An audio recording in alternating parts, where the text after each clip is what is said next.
sound. Devo Jones with the pick six, Keanu Neal with the hard hit, getting the ball back on offense. Watch Julio Jones keep moving the sticks. Calvin Ridley in for the score. We came back, we up 4, about to get in. Our victory stance, no coming back. We closing the door. ATL blackout. ATL blackout.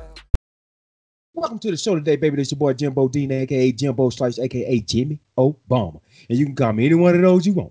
But please do not call me no damn New Orleans Saints fan. It's Pound ATL, another week, week 5. We are here, divisional play. Let's go.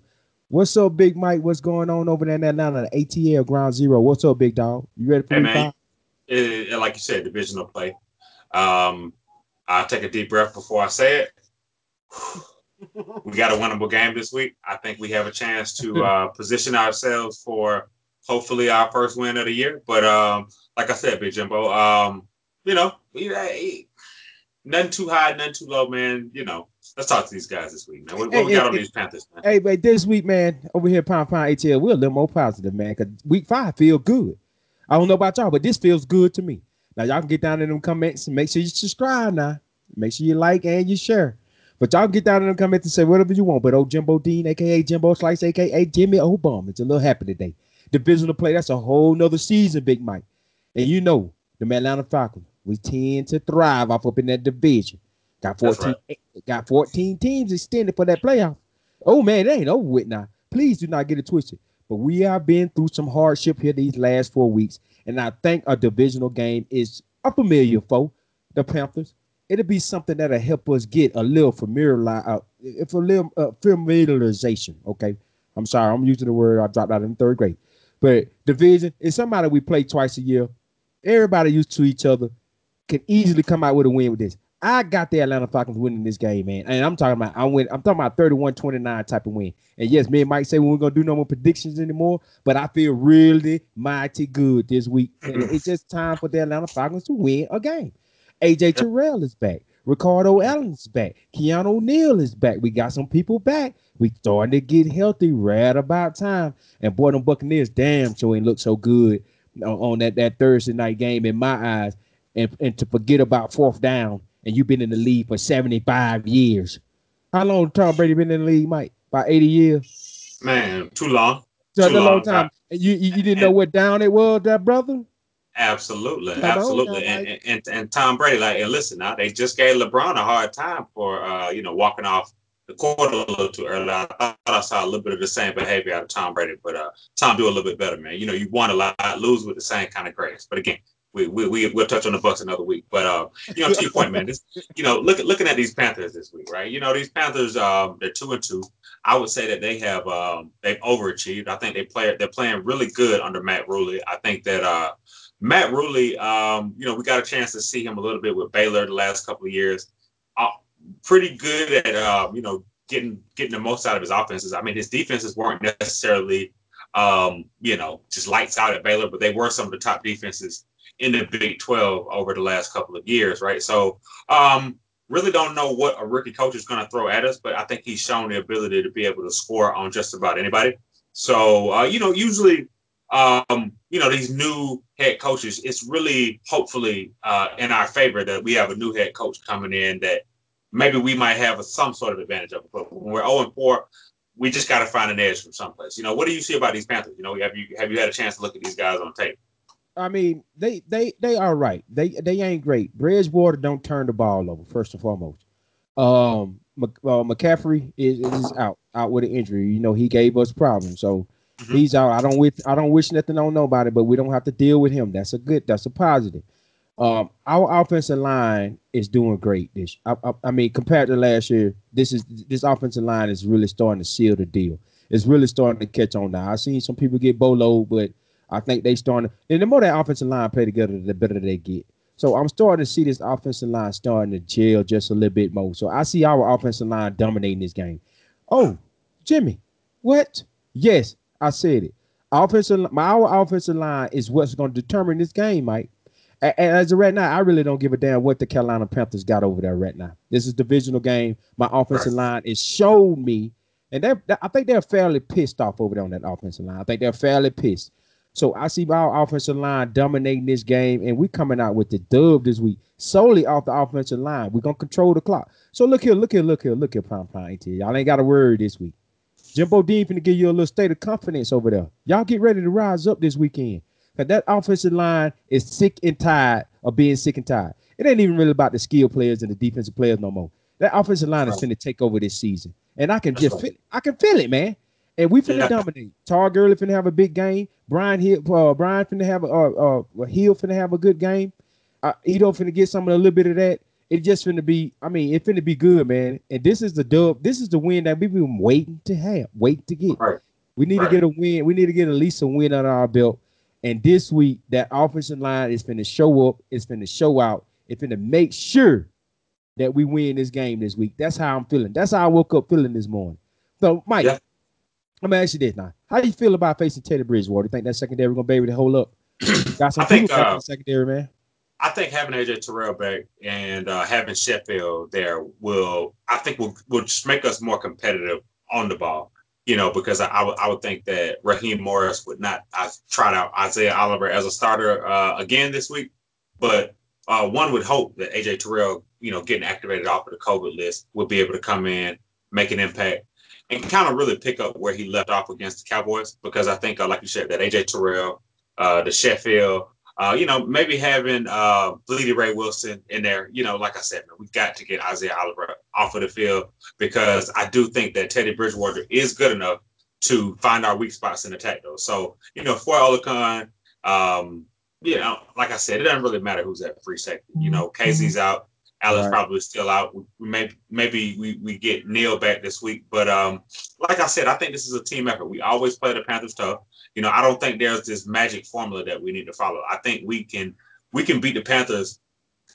We can beat the Panthers to our strength. I think that this is a game where we can get Todd Gurley going early. And I think when Todd Gurley and Brian Hill are moving, like you said, to your point about the offensive line, I think that gives us that is what's going to give us a chance to kind of slow the game down, set the tone, because Teddy Bridgewater is a guy that, without Christian McCaffrey, I think that is going to put more pressure on DJ Moore, Robbie Anderson. Now, Robbie Anderson is one guy that we do need to watch out for because I've always been impressed with Robbie Anderson as a receiver, especially with his time, from the Jets. And it looks like this season he's kind of picked up where he's left off, right? So, keeping Robbie Anderson under wraps is probably, I would say, our biggest priority, and really making sure that, whoever Mike Davis. Now, Mike Davis is actually another running back. That's the running back. Right. Kind of thick guy, bigger body guy. I mean, a lot of people in the SEC are familiar with him going to the University of South Carolina, being a former Gamecock. So, like I said, another physical game, another game where Debo's going to need to start wrapping up. That's one little small critique on Deion wrap Jones. Up, man. Deion Jones is a little too forearmish, and sometimes guys have a tendency to back him. You're not going to be able to forearm Mike Davis. You definitely going to need to wrap up Mike Davis early enough. Yeah, and I'm glad you brought up Robbie Anderson. Now I see Sheffield over there on him. I mean, you can actually. This is the first time that Oliver, Sheffield, Terrell, and our Bleedy and all of them gonna be on the field at the same time this year. So this is a bright spot, man. This corner look like it's about to start to buzz. Look like we about to get towards that corner and we about to start trying to turn that corner. I just feel that, man. I don't know why I feel it, but I feel it in my gut. Not just because I know we need to win. Not that I know that we need to fire Dan Quinn. Not that I know Isaiah Oliver is not having that. And Miss Oliver, Mr. Oliver, whoever that is out there, keep putting them comments down. I'm reply back to you. I'm not going nowhere. I'm right here. We can talk. We ain't arguing. We just talking about Isaiah Oliver. And I see that your last name is Oliver. And that's okay with me. And I'm not going to back down from it. Just understand that I'm going to respond to you every time. You can leave a 4-page letter if you want. But I am going to hit you with the numbers. And that's pretty much what I did. Now, I can see your boy, Isaiah Oliver, coming in the dime package. That might be a good spot for Isaiah Oliver in the dime package. Long, last third down or so. He can come in. He can stop a first down by batting the ball away or something quick. Maybe that might be his calling. Maybe that's what they was going to do for him, but he just had to play in this position because of the injuries. We don't know, but we're going to find out this week because there's a lot of secondary guys coming back off of injury, and a lot of guys going to be off up in there. And that debt got to get. We're gonna worry about that secondary, that safety debt here real soon. I think they're gonna go out and pick up somebody. But yeah. I feel Robert Anderson, Sheffield, mirror him over the field. Let Sheffield mirror him around. If not, let AJ Terrell mirror him. That'll be fine with me. I already got confidence in this rookie, Mike. So I'm feeling like we finna come out of this weekend with a dub. This is the one that we desperately need. It's a divisional game. Dan Quinn ain't never finished in last place in this division. I put that out on Twitter earlier today. He ain't never finished last. He finished third, and we made the playoffs that year. We finished third. What did he do? You feel me? That's right. The first time, one time we did win it, went to the Super Bowl. So division is where I think he is banking on. I think that's where he putting his money at. I think that's what the Atlanta Falcons did. They beat this team and we never do good in non-divisional games since Dan Quinn got That's it. right. But we get that division hell. So I think that's pretty much what he do. He builds his team to beat the division, but he forget he got to play other games, which is really dumb. It's just another dumb thing he probably adding to his repertoire. But I see the Carolina Panthers put the balls up or whatever bullshit. I see them going down this week. I think we gonna get them. I had to give a shout out to one of their content creators over there. If you see this, I put the balls up. Y'all probably gonna lose this weekend. Holla at your boy. And I see us picking out Bridgewater as well. AJ Terrell probably gonna get his first pick in this game. So watch yourself. Let's behave over there. Let's do what we gotta do. Now, COVID-19 cases are wrapping up around the world. But they ain't really affecting the Atlanta Falcons like that. We taking care of business on that side when it's come to just being part of just taking care of policy and doing the right thing. We always did the right thing. It just never translated to the field. All right, Mike. I see that. One of their defense play, they got that nose tackle out of Auburn, Brown. The last name Brown, that big boy in the middle. Yeah, Derrick Brown. Alex Mack should be able to handle him. Who else on that defense you think can give us some kind of problems, man? Because I really don't see no names over there besides Derrick Brown that might be able to give us some problems. But I really don't see it happen. They finna get exposed, man. Big time. Well, yeah. And I think you're right, though. I think this is the first year, without the Luke Kuechly's and like I said, the Star Lotulelys. Right. Bradbury, Josh Norman's, a lot of the big names. This is really as close to a no-name defense as we'll see to this point. So I think that's a good call-out. I think for these guys, it looks like they're a little bit young at the corner position. I think hopefully, Ridley is like a little bit healed past that ankle injury. He can run a little bit faster. But I think this is the game where, like I said, we talked about him last week. We want to see Gage might still be a little bit hurt. Gage looks to me like he's still a little step off of that concussion. Again, we want to see more. Now one guy I do believe that will continue to progress is Hayden Hurst. I think Hayden Hurst. I see 4 or 5 catches for him across the middle because I don't really see anybody at the linebacker position that's a clear matchup. So a mismatch, right? So we really need to exploit that mismatch. And I think I would like to see more out of Zacchaeus or Blake. Some of those 4, 5, and 6 receivers to prove that they kind of have an element that we haven't seen before. Because for that, we could put Laquan Treadwell out there, just to get a little bit more physicality at the blocking, at the blocking receiver position, right? So it's a lot of different angles I think we can go on. But I think, the big thing for us this week is just play for pride. Right. Find the mismatches, right? And try to exploit those mismatches. Like I said, I knew against the Packers Monday night weren't really a lot of mismatches. And to be honest with you, wherever the mismatches were, that wasn't one of our strengths, So Aaron Rodgers is able to pick us apart at our weakness. Not just about every quarterback in the NFL is able to pick us apart at our weaknesses. But I do think that just our familiarity with the Panthers, the style of football, now new head coach, but just an understanding with the franchise, the players, they got majority of the same players from last year. I think that this is a team that we can beat. And like I said, it's just playing for pride this week, man. Like I said, before we hit closing thoughts, it's just playing for pride and just play for your city. I mean, clearly they're playing for the coach, but play for the name on your back this week. You know what I mean? And like I said, I'm with you. I feel like, this is a good week to get our first win. And, like I said, I look forward to our show next Tuesday where we're talking about a win and we keep that momentum going as well, man. But, momentum is that key word, Mike. That's what we need. In the divisions, sometimes give us momentum. Last year, we had division games on the back end of the schedule. We just couldn't find no momentum until we just went 6-2, and that was the majority of division games, y'all. So to have a division game at week 5 It's a beautiful thing. It's something that we needed. It's a blessing in disguise. It's something that we finna gain a little momentum off.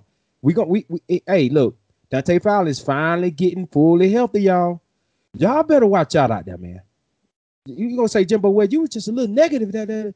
Oh, we didn't have no choice but to be. But things are starting to look brighter on the other side. You gotta understand, this team is desperate. That's one thing you do not want to do. You do not want to pin somebody in the corner and they're desperate. They're gonna do whatever they got to do to survive. And if they coming out speaking about playing more for Dan Quinn, we'll show it. You ain't got no choice but to show it now. And then you can start to feel yourself a little bit. That Momo, big, like Mike said, that big Momo start to pick up, and it's game time. So I got the Atlanta Falcons winning this one, man. And we finally got some mismatches where we can explore it, like Mike said. This is the first week when we actually we knew this schedule before it came out. We did a show on the schedule. We knew it. We knew how tight it was gonna be. So, hey, Carolina Panthers, let's get it on, baby. You can't run, you can't hide, you can't tuck your chains, none of that. You got to run it. Nice watch, run it. All right, man, let's get into these closing thoughts, Big Mike. And you want to start these closing thoughts off this week, man, or you want me to get into it, big dog? Man, my closing thoughts are simple, and it goes back to Ben K. Ben K, like we gotta tighten up special teams a little bit this week too.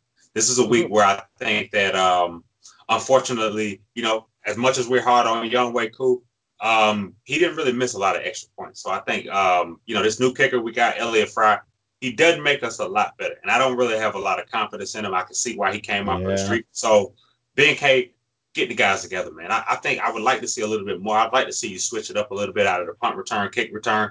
Brandon Powell was okay, but I really think that we could be a little bit more dynamic at the position. So really, this week for me is about special teams. I know the defense, we last in the league in just about every category, but I think the offense will continue to put us in positions to be able to score, and I think we will need to get those 3 points as well. So that'll be important, because I don't think Matt Ryan, coming off such a bad game, by his standards, against the Packers, I don't think he's going to be willing to come out and do that 2 weeks in a row. So I'm willing to bet my money on the Godfather Matty Ice.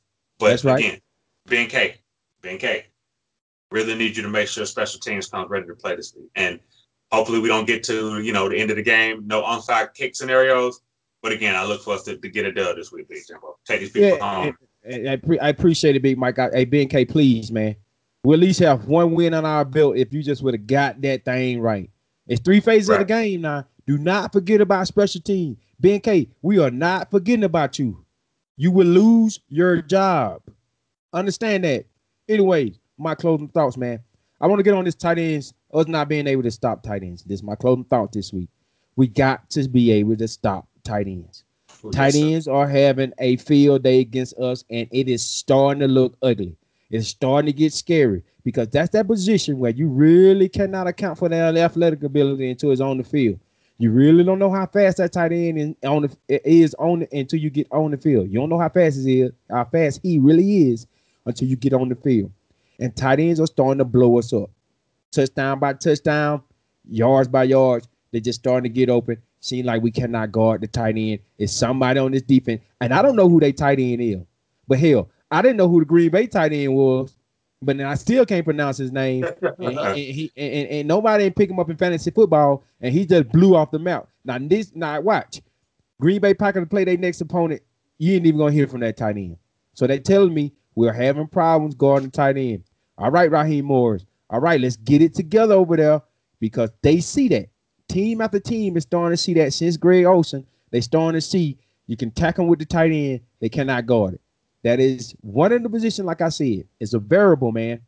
You don't know what you're going to get out of that tight end. So let's not be the last team in the league when it comes to guarding tight ends and letting them put up points and just throw in touchdowns after touchdown after touchdown. It's starting to get ugly. So let's home in on that tight end position. Let's shut that down, because I can guarantee you the Carolina Panthers is going to go after the same thing, because every team have done it. Right. Cowboy tight end ate us up. Greg Olsen ate us up. I mean, come on now. Let's get this together. All right? So my closing thoughts is stop that tight end position and let that offensive Dirk Cutter. Call plays to the offensive line strength because the offensive line this week, pound for pound ATL, they are ready like spaghetti. They are ready to kick some ass and take some names. They are pissed off and they finna take over this game. It's not about Matt Ryan. It's not about Todd Gurley. It's not about Hayden Hurst. It's not gonna be about none of these people no more. Everybody on the offensive line, y'all need to get to know their name because they are about to take over this season and they're about to run off with it because they are tired. They are pissed off and they ready to open up a can on some ass, and that's what they finna do. You ain't got to have a good quarterback behind this newfound offensive line that finna come out there on this field this Sunday. You could put me back there and it's going down. You can put Mike Dub back there. You can put old JR, and I know JR be at least get one play. You can put anybody behind this offensive line that's finna step up and they finna show out. I just feel it, Mike. And I gotta start giving these boys some love because they finna kick some ass, man. They sick of everybody else. They just really tired of everybody else. They sick of the coaches. They sick of everybody. So once you get an offensive line pissed off, especially with our offensive line ain't bad. I know bad offensive linemen. We ain't got no bad offensive line, and we can finally say that. So, hey, get ready to see this offensive line kick some ass like they ain't never kicked no ass before. You better understand that. This is Pound Fine ATL this week 5. Jimbo don't came out and said it. We're gonna have a dub this week. Hey, man, like we said, ain't gonna be time, man. And if we're wrong, we'll talk about it and apologize on Tuesday. But like I said, it's all up from here. Let's get this dub. Let's rise up. You know, like I said, man, in the city right now, you got them Braves winning too, man. Shout out to y'all Braves. Y'all Braves keep rolling. Y'all get these Dodgers hell. But it's Pound for Pound ATL. We're a black and red station. Big Jimbo. You know what I mean? Hey, oh yeah. Follow me on Twitter, _Big A. MIKE_DUB. Please like, share, subscribe. Yes, sir. Always love. Keep it rolling, Pound for Pound, family. Keep it rolling, man. And we'll see y'all next Saturday, man. Stay blessed. Have fun. Wear your mask. Adios. Peace.